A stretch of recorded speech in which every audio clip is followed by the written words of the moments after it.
Hello, I'm Joe McDonald and this is Big Mac's Battle Blog.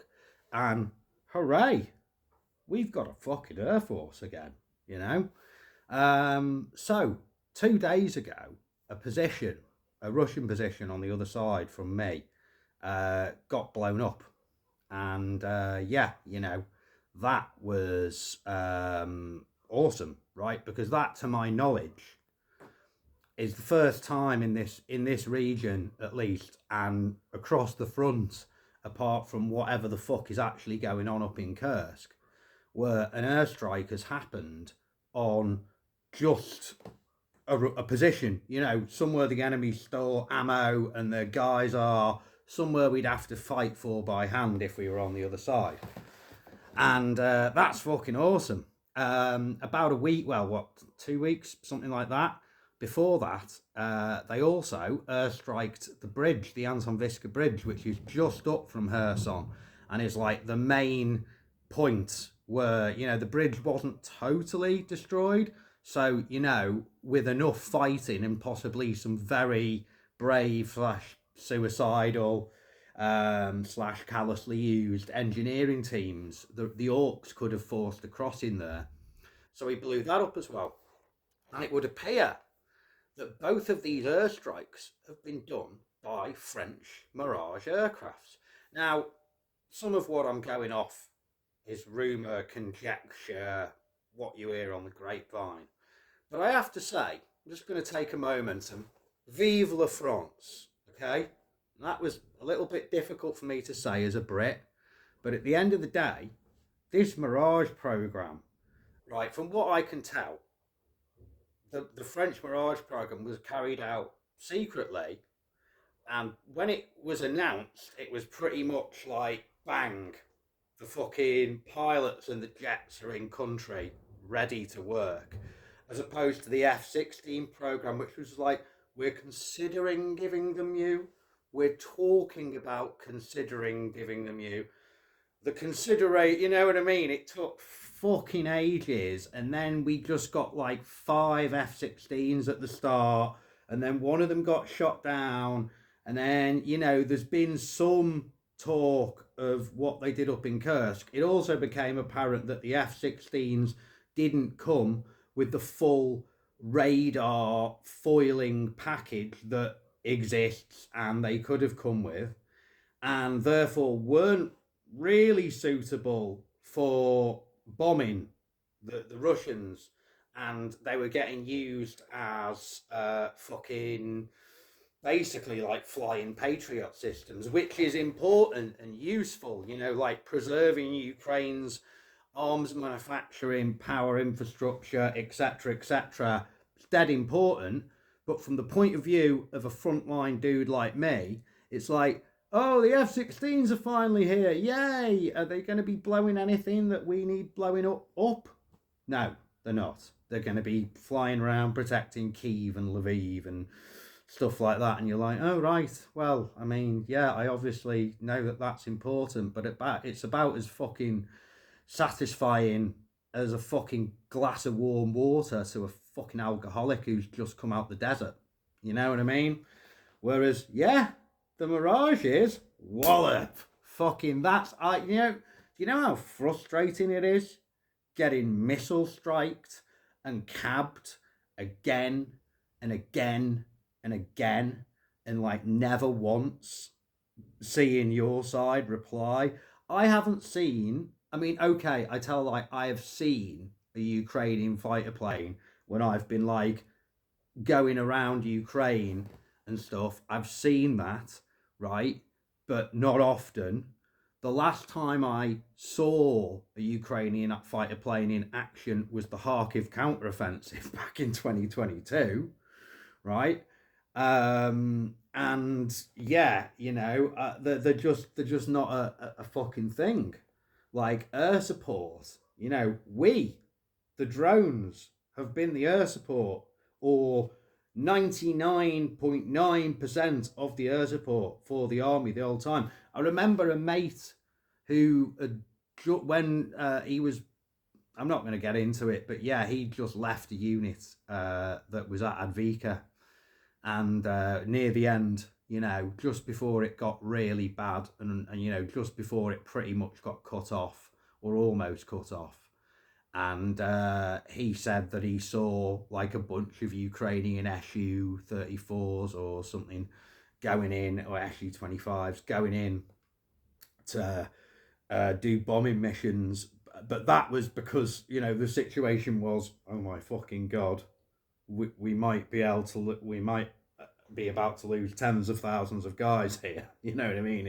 It's worth risking a few planes, right? You know, there's sufficient numbers of infantry that if they all die, that's calculated at the risk of a fighter plane. That's how fucking often you see fucking air support here. You know, like never. Like you're about, if you see the planes on your side, it means things are awfully, awfully bad at this moment in time. So yeah, but now finally, great, and I hope that all the intelligence work we've been doing at picking out longer range targets than we can really reach over the last year is going to be noticed by high command. You know, because all that I've done a lot of work there, and I know it's been fired up the chain. So yeah, you're paying attention. You know, it's a few good places. So I hope we're going to see some effects on them. So yeah, happy days. Fucking Air Force, wonderful. Vive la France, vive la mirage. So yeah. So what else? Just been shooting with the boss. We found a new polygon. That's very cool. I am sick. I got like a lung infection.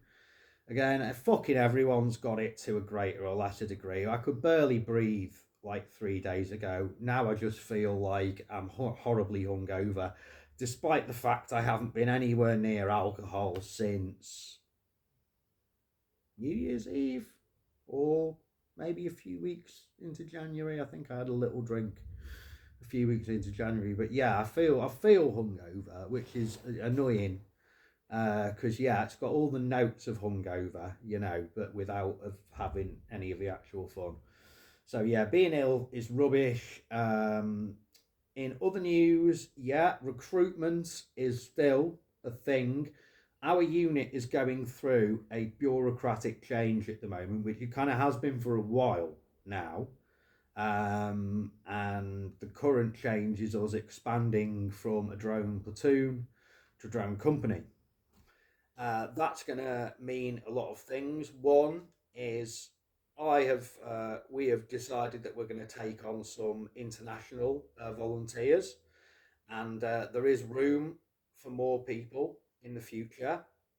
But and I will be curating every man who comes here at the end of the day. You know, we've reached that agreement with my commanders that yeah, you know, you might get past Ternopil, but I've been around, mate, and know a lot of fucking people. So yeah, there won't be any fucking weirdos or useless cunts or people who fucking just yeah unreliable in any way, shape or form coming here. But you know, if you're a time served man with combat experience and you've been working with drones and you've been on the course and stuff, 34th Marines might well have a place for you. Maybe even you and like a whole squad of your mates. So yeah, keep that in mind. But right now, right this second, we can't, you know, deal with that. But you know, maybe in a 10 days or 2 weeks time, I might be worth emailing about that. If you've got a few mates together who are solid fucking guys who just don't want to, you know, I'm looking for people who've been shelled multiple times, but just don't really fancy the option of being out east and like your drones or something gets destroyed, and suddenly your job is now infantry. Yeah, that's not going to happen to you here.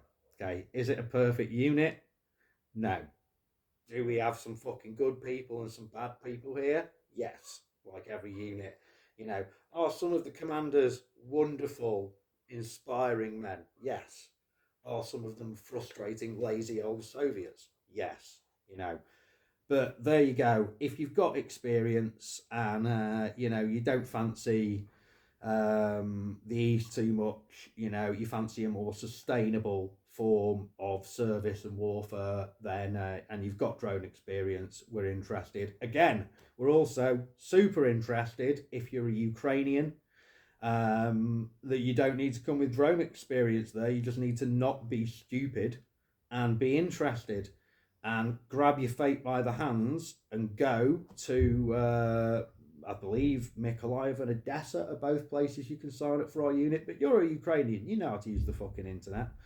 Grab your fate by the hands and join the 34th Marine Brigade. Become a drone operator or a sapper or a drone technician or something like that, instead of having the mobilisation team tell you what you'll be doing in the military now. So yeah, there we go. Recruitment advert over.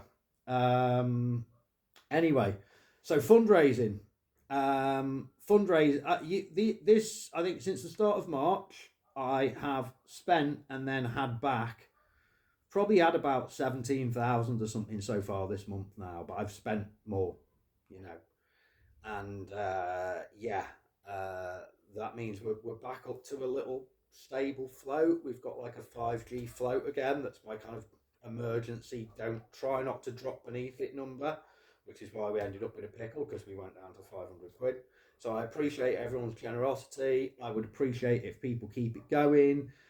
If we seem to get like more than 5,000 views even on like my most boring video now, and it's not always the same people.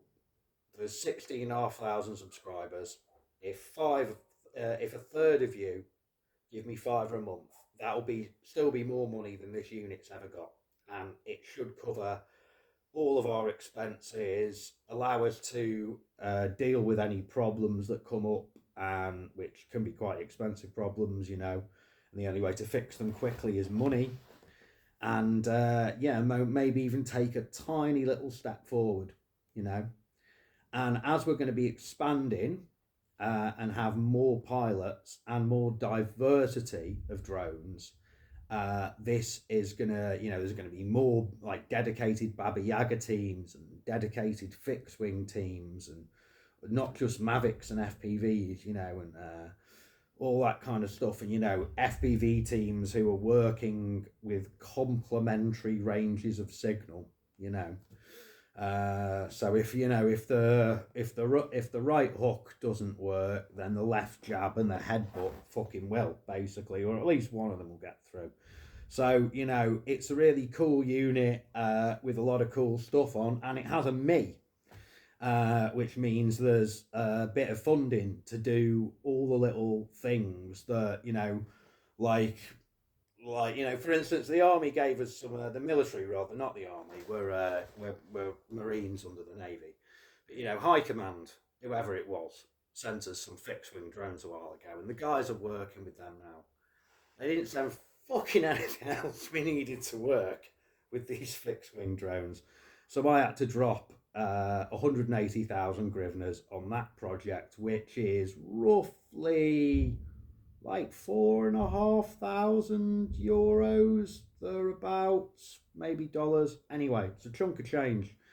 One of our FPV teams took a casualty and some damage a while ago. So the military's given us so much money, but I've had to drop in 100,000 grivna, which is $3,000 ish, $2,800 something. I don't know, not good at exchange rates today, but again, it's a chunk of fucking change. Had to drop money on that, One of I got a Toyota Land Cruiser that I bought, and Harley got over for me with the help of a dude from Project Sunflower, and which is a cool project you should check out. It's helped with demining in Ukraine. But ultimately, if you spend $4,000 on like a sort of 80 grand car, it's probably going to need a bit of work, and we have to drop what's going to come to about $2,000 on that. So that's all, it's another chunk of change. And this is, plus there's the monthly, the fees for the different places we rent, so we can decentralize our logistics and storage, the training places we have, the fucking, you know, the trying to like, you know, gradually get a set of night vision and vehicle every month.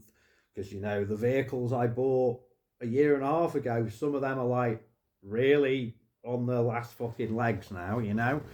So it never fucking ends. And my responsibilities are about to expand. So yeah, that's what I do here basically. I am the urgent operational requirement, and you know, urgent need logistics for a pretty significant number of drone pilots here defending Kherson. So your help is not only useful but needed, badly needed, and I appreciate your support in the past and continued into the future. Anyway, it's goodbye from me, Joe McDonald at Big Max Battle Blog, and as always, to our pro-Russian Vacnik listeners, Idina Hojzalupa, Idina Hojzalupa, Skublit.